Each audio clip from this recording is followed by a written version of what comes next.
Hi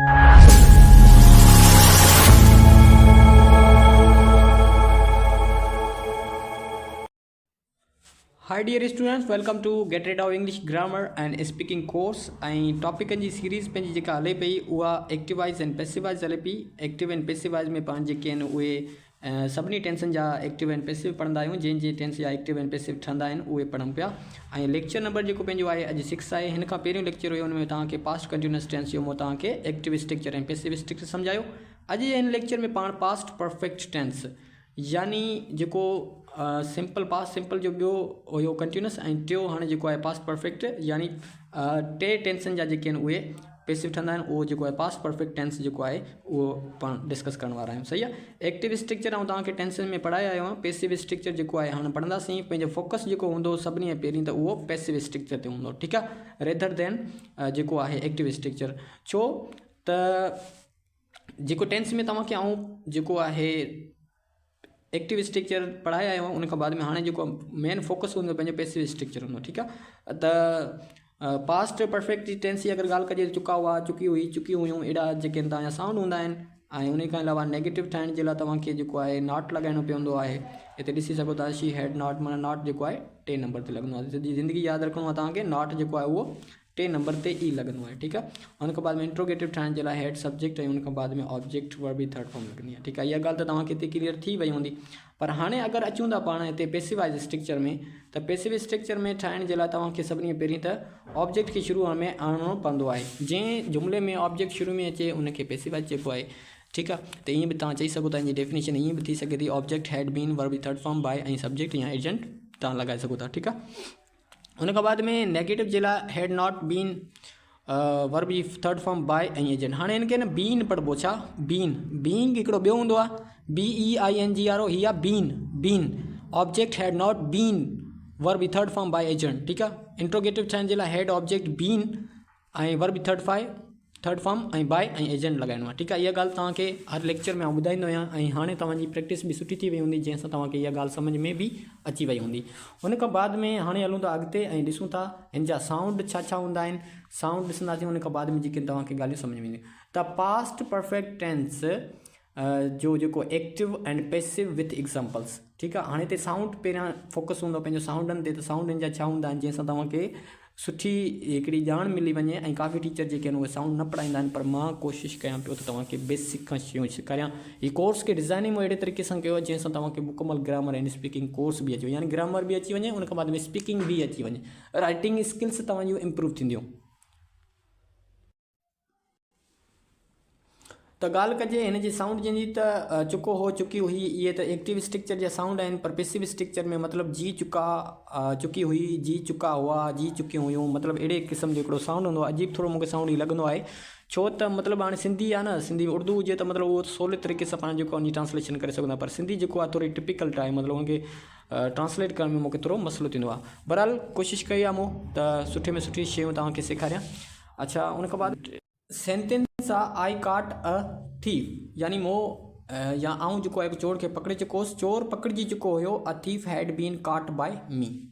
she had worn a short, मतिलबु shirt, हू shirt पाए चुकी हुई, शर्ट पाइजी चुकी हुई। A shirt had been worn by her. हाणे हिते जेको आहे इहो कोन ॾिसणो त ऑब्जेक्ट छा आहे, सब्जेक्ट छा आहे, हिन में सभिनी में जेको आहे हेड लॻंदो, ठीकु आहे। उहा ॻाल्हि तव्हांखे हिते क्लियर करणी आहे। सही आहे। हुन में जेको वाज़ हुयो, हेज़ हुयो, हे हुयो, इन करे मूं तव्हांखे ॿुधायो पियो त ऑब्जेक्ट खे लाज़िमी ॾिसो। हिते में जेको आहे ॾिसण जी ऑब्जेक्ट जी ज़रूरत कोन्हे, बसि तव्हांखे फार्मूले जे हिसाब सां शयूं पुट करणियूं आहिनि। चए थो they had drank too much juice, माना उहे जेके तमामु घणो जूस पी चुका हुआ, तमामु घणो जूस पीजी चुको हुयो। टू मच जूस हैड बीन ड्रंक बाय देम, ठीकु आहे। त हिते जेका इहा ॻाल्हि तव्हांखे क्लियर करायां त जेको आहे हिते आई आहे त बाय मी थी वेंदो आहे, शी आहे त पोइ बाय हर थी वेंदो आहे, ठीकु आहे। दे आहे त बाय देम थी वेंदो आहे। इहो तव्हांखे ॻाल्हि सम्झ में अची वई हूंदी, प्रैक्टिस बि तव्हांजी काफ़ी थी वई हूंदी। यू हैड अटैक्ड ऑन द कंट्री, माना तव्हां मुल्क ते हमिलो करे चुको हुई, या तूं मुल्क ते हमिलो करे चुको हुई। द कंट्री हैड बीन अटैक्ड बाय यू, मुल्क ते हमिलो थी चुको हो, ठीकु आहे। त अहिड़े हिसाब सां जेको आहे तव्हां हिन जा साउंड करे सघो था। तव्हां पंहिंजी तव्हां ते डिपेंड करे थो, एजेंट खे ज़ाहिर कयो, एजेंट खे न ज़ाहिर कयो, ठीकु आहे। हीअ साउंड आहिनि तव्हांजा। ऐं हुन खां बाद में एग्ज़ाम्पल अचो त हिन जी जेके आहिनि एग्ज़ाम्पल शीट ॾिसूं था, जंहिंसां तव्हांखे वधीक ॻाल्हियूं जेके आहिनि उहे सम्झ में अची वञे। एक्टिव स्ट्रक्चर ऐं पैसिव स्ट्रक्चर जा जेके एग्जाम्पल्स ॾिसूं था। शी हैड नरेटेड ए स्टोरी। नरेटेड मतिलबु हुनजो बयानु करणु, ऐं हुन जेको आहे कहाणी बयानु करे चुकी हुई, या हू कहाणी बयानु करे चुकी हुई, हू कहाणी बयानु न करे चुकी हुई, छा हू कहाणी बयानु करे चुकी हुई। ठीकु आहे। हुन खां अलावा आहे डॉन हैड occupied India.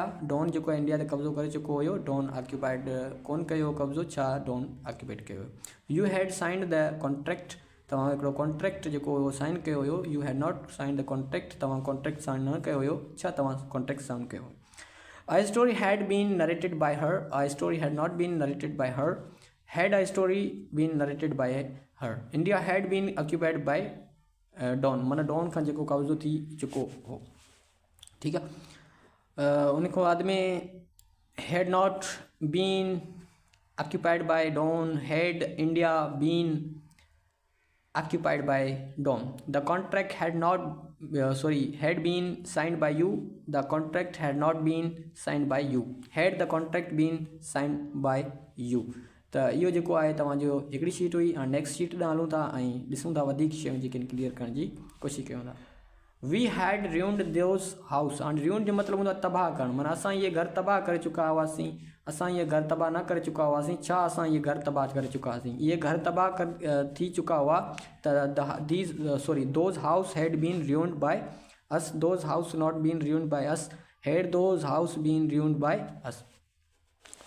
She had fulfilled her promise। fulfill जो मतिलबु हूंदो आहे पूरो करणु। माना हू पंहिंजो वाइदो पूरो करे चुकी हुई। वाइदो पूरो थी चुको हुयो त her promise had been filled by her, fulfilled by her।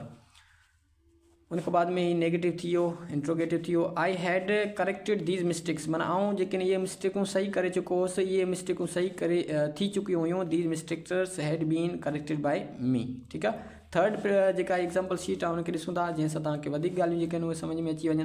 चए थो शी हैड लॉस्ट हर फोन।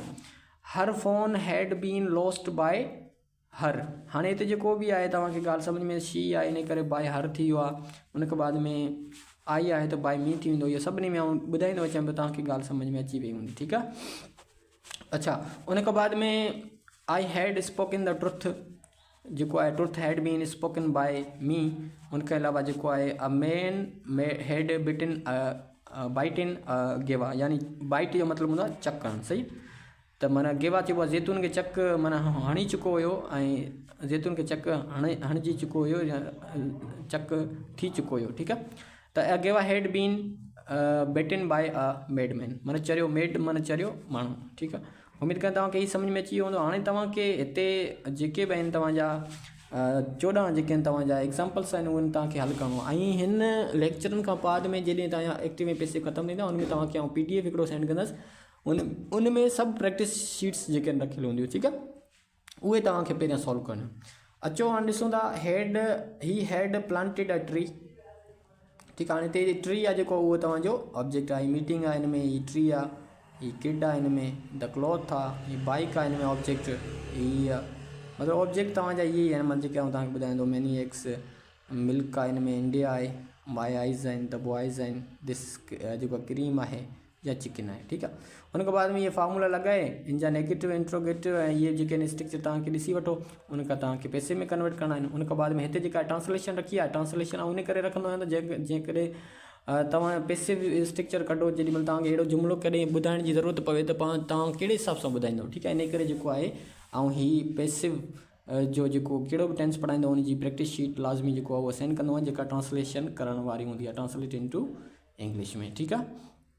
अच्छा, हिते जेके बि ऑब्जेक्ट हुया तव्हांजा ऐं वर्ब हुया उहे तव्हांखे हिते साइड में लिखी छॾिया आहिनि मूं। ठीकु आहे। बाक़ी तव्हांजे हिते सिर्फ़ु फार्मूलो इस्तेमालु करिणो आहे सिंपल वारो पैसिव जो, ऐं तव्हांखे ॻाल्हि सम्झ में अची वेंदी। किताब पढ़िजी चुको हो। ठीकु आहे। कोप खे रंग करे थी चुको हो, या ईअं जज खे सज़ा ॾेइजी चुकी हुई। किताब खपाइजी चुका हुआ, ऐं बकरियूं ज़बह कयूं वञी चुकियूं हुयूं, ऐं मूंखे सॾिजी चुको हो, ऐं हिन खे धोखो ॾेई वञी चुको हो, ऐं दरिया पार करे वञी चुको हो, मोकलनि जो ऐलान थी चुको हो, ऐं पैसा कमाइजी चुका हुआ, पखी उॾारे वञी चुका हुआ, कमु ख़तमु थी चुको हो। ठीकु आहे। इहा ट्रांसलेशन करणी आहे।